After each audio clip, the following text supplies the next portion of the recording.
My now ex-fiancé, Zach, 28M, and I, 27F, had been together for 3 years, and earlier this year, almost 4 months ago, we got engaged. We were supposed to get married in 4 months, but that's not happening anymore now. It's all because he decided to go behind my back and do something I had specifically asked him not to do.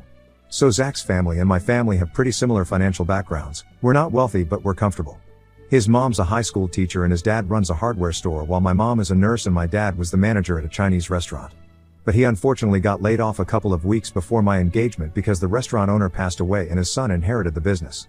The new owner wanted to make some personnel changes and hire more experienced and qualified staff to give the place a more high-end vibe instead of that cozy local vibe. So he replaced my dad with a friend of his, letting go of one of the most trusted and experienced employees they had. It came as a huge shock to us, and since then, my dad's been very upset because he'd watched this kid grow up, and yet as soon as he came into power, he fired my dad. Anyway, my dad took a break for a month and they were relying on my mom's salary and their savings to get by during that time. After that, my dad went back to applying to other jobs, but at his age, in his late 50s, it's hard for him to find something good enough for him. He used to earn decently while he was working at the restaurant, but for the past couple of months, most places have either been trying to lowball him or giving him jobs that are going to be way too difficult for him physically. So a couple of months ago, he decided that he was going to start his own diner. He had enough experience, it was as good a time as any. And my mother and I thought it was a good idea, so we told him to go for it. A couple of weeks back, he had his first day and it went pretty well. Of course, it's going to take some time for him to establish a successful business, but for now, he is doing well enough. Now coming to my fiancé, I had told him really early on that I would cover the expenses of our wedding myself and that I was not going to ask my parents for any money. Because at the time, my dad had just been let go, and I did not want to rely on them. Because I knew that they would not be able to afford it, given their circumstances. I did not want to back them into a corner or insult them by even asking for money, so I had made it very clear to my fiancé that his family could take care of his share of the expenses, but my share would be covered by me and nobody else. I did not think that Zach would have any reason to be against that, but we got into a bit of an argument a few weeks after our engagement when I told him that I would cover my share of the expenses because he believed that our families need to take care of the expenses since we, as a soon-to-be married couple, should be saving for our future instead. He believed that it was the duty of the parents to cover the wedding expenses and told me that I should think about things rationally instead of getting emotional. But I told him very clearly that it was against my principles to ask my parents for money, especially when I knew that they were in a difficult spot right now. I couldn't humiliate them by asking, and I had no reason to either, since we planned on having a small ceremony, nothing extravagant. And I did have some savings, I could just use that for now, and I'm sure that I would be able to earn back the money in the future because I was young and I had time. I was also doing well at work. I had no reason to trouble my parents, and I tried to explain these things to him, but he was just bent on that one thing, that my parents should pay for the wedding and I pay for the wedding would not be good for our collective future as a couple because then, we would have to make sacrifices down the road. I honestly don't know what he was talking about and neither was I interested, so after fighting for a few days, I told him that I had made up my mind and I did not want any more arguments about this. He had said that he was ready to even speak to my parents himself if I had such a moral issue with it, but I had told him very specifically that I did not want my parents to pay for anything. I had been very clear on that, so I don't understand why he felt the need to go behind my back and do it. My parents have always liked him, but this was taking things too far and I obviously had to call off the wedding. For the past 4 months, we have only been in the initial stages of planning our wedding and we have only been talking to planners and vendors. And then about 10 days ago, it was finally time for us to make the deposit for the venue. Luckily, we were able to find a really nice place, and it was not very known, so we didn't have to wait to confirm if we were getting the venue or not. When we put down the deposit for the place, I paid for my share and I was fine with it. We had agreed that we were going to equally split the cost of renting the venue and I paid half from my own pocket, while the rest was going to be covered by his parents. But when we came back home that day, he seemed very disturbed. When I asked him why he was so upset, he told me that he was just worried about our future and he didn't want me to spend more money than I could. I thought it was coming from a place of concern, so I told him that he did not need to worry and that we would be just fine. I also made the mistake of telling him that I really needed that money, then I might ask my parents for something since my dad's diner was doing fine as of now. But as long as I could afford to take care of myself, I was not going to bother them. It was just something that I said to reassure him that everything was going to be fine because he seemed really freaked out. Anyway, I did not think much of that interaction. For the next 2 days, Zach and I were fine, but then, I received a phone call from my mother. She told me that the day after we had put down the deposit for the venue, Zach had visited them after work and had told them that he wanted them to pay for the venue because apparently, I was getting really freaked out about how expensive it was going to be for me. He had basically flipped the script and lied to my parents about who was actually getting freaked out and made it seem like I was worried about the money, so now, He had come to visit them on my behalf because I was too kind to stand up to them and was demanding that they start covering the expenses of the wedding, and had even lectured them how, as good parents, I shouldn't even have to ask and they should just offer it themselves. What Zach did not know was that my parents had already offered to pay for the wedding when we got engaged, even though I had not asked them to, and I had turned down that offer because I knew that my dad had just been fired and they had offered yet again when my dad had initially started his business a couple of weeks back, but I had still said no because I knew that everything was really early and I did not want them to live beyond their means right now. My parents had been really confused by this visit, and for 2 days, they had not said anything because they had believed that I was aware of Zach's visit, but when I did not bring this up with them at all, they started thinking that maybe I didn't know about it at all, and so, my mother had called me up to let me know about what he had said. As soon as she told me about this, I knew instantly that I was not going to be marrying Zach anymore. Because the most important thing in a relationship for me is trust, and if I can't even trust him, I don't see the point of being with him. I was very hurt and disappointed by his behavior, but mostly, I was just angry because this was the one thing that we had been fighting about, and I had told him so many times that I did not want anything that I was saying. I was also pissed that he had insulted my parents and humiliated them without even knowing the reality of the situation, and I couldn't forgive that. So after that phone call, I took the rest of the day off from work and went back home and texted to come home quickly because we needed to discuss this ASAP. When he came back home, it had just been an hour since the phone call from my mother, so everything was very fresh and I was still really pissed off. So as soon as he walked inside the house, I started yelling at him about what he had done and immediately told him that I was not going to be marrying him anymore and the wedding was off. It took him a couple of minutes to process what was going on, and once he had done that, he started fighting with me and said that he was just doing this for our future because he did not want me to spend so much money on the wedding myself, especially when he knew that my parents could afford to do this for me. It was the same argument yet again, and I had to explain to him once more that my parents could actually not afford to do this for me because if they did cover the wedding expenses, they would end up having to make up for it by working extra hard for the next few months, since they had already taken out a lot from their savings to start the diner, and even that was in its initial stages, so there was no telling if the diner would be successful or not.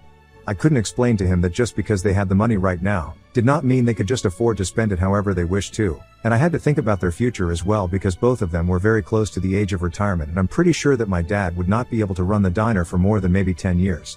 He tried to tell me that he was just looking out for us, but I did not buy that. I said that I had only asked him not to do this one thing, and yet, he had chosen to go behind my back and do it anyway, and that it completely broke my trust in him. We had been fighting a lot over this particular topic for quite some time anyway, and after this, I did not see any reason for me to still be with him. I also brought up how he had insulted my parents by saying that they should have just offered to pay for it themselves without me having to ask, but he didn't even know that they had already offered and I had been the one to reject them. That's when he got even more agitated and told me that I had no right to do that without consulting him first. I was getting really confused with regard to the things that he was saying, so I asked him why he believed that I had to consult with him before I rejected my parents' offer to pay for the wedding, and he told me that once we got married, all our money was going to belong to the two of us, and not just us individually, so all our financial decisions had to be agreed upon beforehand and we needed to make sure that we were on the same page. I couldn't just say and do whatever I wanted and expect him to be fine with it. I thought that he was being a bit ridiculous and I was very annoyed anyway, so I told him that this was not about our finances, it was about him being a control freak and going out of his way to do things that I specifically asked him not to. But he turned it around on me and said that if I had just been honest with him and told him that my parents had offered to pay, but I was the one who had rejected them, he would never have approached my parents in the first place and would have just tried to sort things out with me instead without dragging them in. But because I had not told him about any of this, he had just assumed that my parents were being selfish and hadn't even offered to pay, which is why he involved them, and apparently, this was all my fault now for keeping secrets from him. We just kept going in circles after that point and it got really frustrating after a while, so I decided to pack my things and leave the house. He was not happy about it and kept trying to tell me to come back so we could talk things through, but I was so exhausted that I didn't even want to speak to him. So I've been living in a hotel since last week, and I thought the worst had already happened since I had broken off my engagement and presumably ended my relationship as well. But a few days back, my parents called me and delivered another devastating news to me. I was very upset after I had left home and I was really in no mood to speak to anybody. I hadn't blocked anyone, not even Zach, but I was not checking any messages or receiving any phone calls. My parents had not called me after that last phone call with my mom, where she had told me about what Zach had done, and I thought it was a bit strange that they had not reached out to me after that to check up on me, but I was too upset about the situation with Zach to care. I really loved Zach, so I was finding it very difficult to cope with all of this, and so, I had not told anybody about the fight that we had and how I had called off my engagement. Zach had also kept his mouth shut about it, so nobody had any idea. Then, 2 days ago, my mom finally called me and told me that she and my father had sold the house to a buyer who had expressed an interest in it and had been hounding them for the past few months, but they had been declining his offer so far. However, after Zach had come to visit them, they decided to finally sell the house, and within 2 days, they had a great deal from the buyer on the table since we had a nice old-timey house and the buyer was pretty rich and desperate to have the house. And my parents were now going to use that money to fund my wedding and also put some of it into the diner business so that we could all have what we wanted. And she expected me to be happy about it, but I was shocked to the core. That's when I realized how foolish it had been of me to not tell my parents about the fact that I had called off my engagement after what they had said. My mother had just assumed that after the phone call, I might have confronted Zach, but since I had not told her anything about the aftermath of our fight, she and my father had gone ahead and decided to surprise me and said that she had been feeling bad about how the two of us were fighting because of this and she wanted to make it up to both of us. I literally broke down into tears when she told me that they had sold the house and she tried on the phone, but I just didn't stop, and after about 10 minutes of crying, I finally told her the truth, and neither of us had any idea what to say after that. Luckily, my parents were not mad at me and just said that either way, even if I had broken off the engagement, it was fine because now they could use the money to invest in the diner and upgrade certain things. They told me that they were moving into a rented apartment now, much more practical and smaller than our home, and that I had nothing to feel guilty for. But I just felt bad because they had done all of this for me and I hadn't even bothered to let them know about what was going on in my life. They did not blame me for anything, but I still feel like a total jerk. And Zach has not been talking to me since I left either, and now I feel like even that fight was completely my fault because I was the one who did not tell him that I had rejected my parents' offer to pay for the wedding. We wouldn't have fought at all if I had not been keeping secrets from him, as he said. My parents are not mad at me, but I still feel really bad about everything that's been happening, and I feel like it has all been my fault and I owe an apology to everybody in my life. So Ida, for not telling my fiancé about my parents' offer to pay for the wedding and not telling my parents that I had called off the engagement. Update 1. Hey, so it has been 8 days since my post here and I've been doing a lot of introspection. Most of the comments seem to think that I was not actually the bad guy here for not talking to anybody about how I had broken off my engagement, not even my parents. Because I was very upset at the time, and I can be excused for not immediately announcing it to everybody since I was still trying to process it, and I hadn't discussed it with Zach either, so it was fine. And I'm really grateful for you guys letting me know that I am not the one to blame for what happened with my parents. But I have still apologized to them. I told them that I was really sorry for not letting them know earlier. And they told me that they had been considering selling the house anyway. Zach's visit just escalated the process. The handover is not yet complete and they have still some paperwork to finish up on. You guys can relax. My parents did not just sell a house within 2 days. So I went to see the house and said goodbye to it one final time before it was sold off entirely. It was emotional and my parents were feeling quite sentimental about it as well, but we got through it somehow. There was a lot of hugging and crying that day, but it's been 3 days now and I'm finally coming to terms with it. They have already made it there, so now it's about time that I do. I'm trying to do that with Zach as well. I'm not living at the hotel anymore. I have moved in with a friend because it's much cheaper that way. And on the day that I went to see the house for one last time, I also decided to drive down to where Zach and I live and speak to him. Unfortunately, that did not go quite as well as I had expected. It was a Saturday 3 days back, so I knew that he would be at home because he usually had his weekends off. I could hear the television playing inside, but as soon as I rang the doorbell, everything went silent in the house, and I knew that he was avoiding me. I could even see his car in the driveway, so I knew that he was at home because he hated walking to places. So I rang the doorbell a couple more times, but he was still pretending that he was not at home, and so I decided to use my keys. I had my keys all along. I just didn't want to intrude since things weren't good between us right now, but he forced me to do that. When I entered the house, he was sitting in the living room, pretending that he couldn't see me.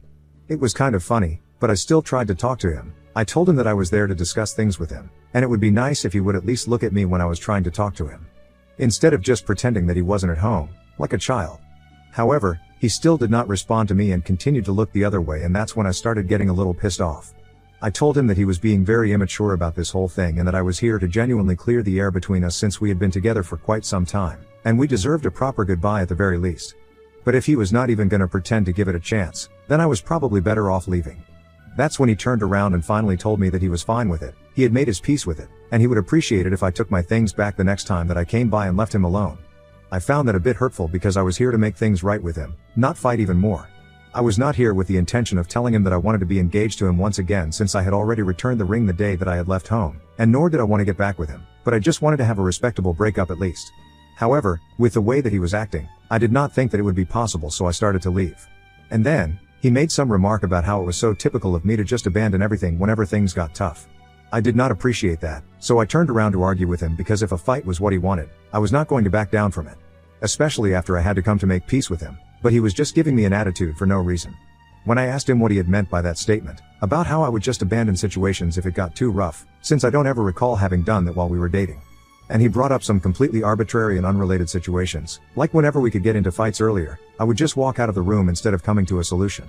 I did not think that was fair at all because what he was referring to might have been true, but I had my reasons. Every time we would fight earlier, he would start getting very agitated and would yell at me.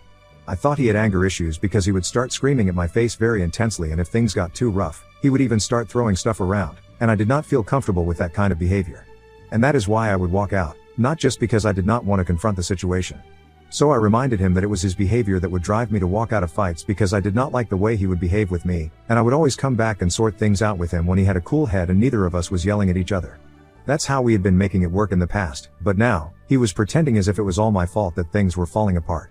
I reminded him it was his aggressive and impulsive behavior that also led me to break up with him in the first place, since he had absolutely no reason to go to my parents' house and try to lecture them about how to be good parents to me. He tried to defend himself once again and said that he never would have done that if I had been transparent with him and told him that my parents had offered to pay for the expenses and I had said no, but I told him that that was none of his business. He should have just taken no for an answer when I had asked him not to talk to my parents about this instead of taking matters into his own hands. What he did, regardless of whether I had told him about my parents' offer or not, just went on to show that he did not think my opinions were important enough to be taken into consideration. I could not be with a man like that, and I regretted the fact that I had ever even thought about making things right with him and visited him because he clearly did not deserve the respect. And then, I walked out of the house and drove back to my friend's house, and now, I've blocked him everywhere. I'm gonna go back in a couple more days to get all my stuff back, and then, it's going to be over for real. Update 2. Hey, so the sale of the house is complete now, and my parents have given me 30% of the amount that they received, which I think is really nice of them. The rest of it is going back into the diner, and my dad has told me that if everything goes well, he might want me to inherit the diner and keep it running in the future, and I think I might like that. I might start learning the ropes and stuff in a couple of years. Let's see how it goes. But for now, they are doing decently and I wish nothing but the best for my parents. My friend and I have been living together ever since that last update, but we have also been looking for apartments so that I can move out soon because I need some space as well. I still haven't collected the rest of my belongings from Zach's house. I just don't want to see him right now. I know that he has been talking all sorts of crap about me to his friends, and now, pretty much everyone knows that we have broken up. We haven't made a formal announcement yet, and thankfully, we haven't even sent out the invitations yet, but I'm considering putting up a post on my socials and just letting people know that this is over now. Update 3. Hi, so it's been more than a month since I've broken off my engagement with Zach. I'm getting used to living the single life now. I still find myself missing him sometimes, but then I remember how things ended between us and then I scold myself for thinking about him. Anyway, last week, I announced the breakup online. Then I went over to his house in the evening to collect the rest of my things. I went along with my friend, so he wouldn't say anything stupid to me, and we wouldn't end up in another fight. The entire time I was there, he did not say a word to each other, and even when I left, we did not even say goodbye. Anyway, I did not let it affect me because I knew that I would be better off without him. After all the crap he has talked about me to his friends and the gossip that I've been hearing about myself, that he has been spreading, I highly doubt I would even want to say anything to him. He's been telling people that I'm a miser, I'm stingy, and apparently, I'm a gold digger as well. He said he was only with me because I looked hot, but it was a bad choice because clearly, I have nothing going on inside my head and I'm too stupid to be with a man like him. Honestly, it doesn't matter to me because if it makes him feel better about himself, he can say what he wants, and the people who are genuinely my friends, are never gonna speak to him again. Anyway, I've managed to find a place with affordable rent and it's in a nice neighborhood too, so I'm looking forward to living here and making this my new home. My parents are doing well, thankfully. The diner looks great and they hired new staff to keep up because they've started doing home deliveries as well. Fingers crossed, things are going to be great now.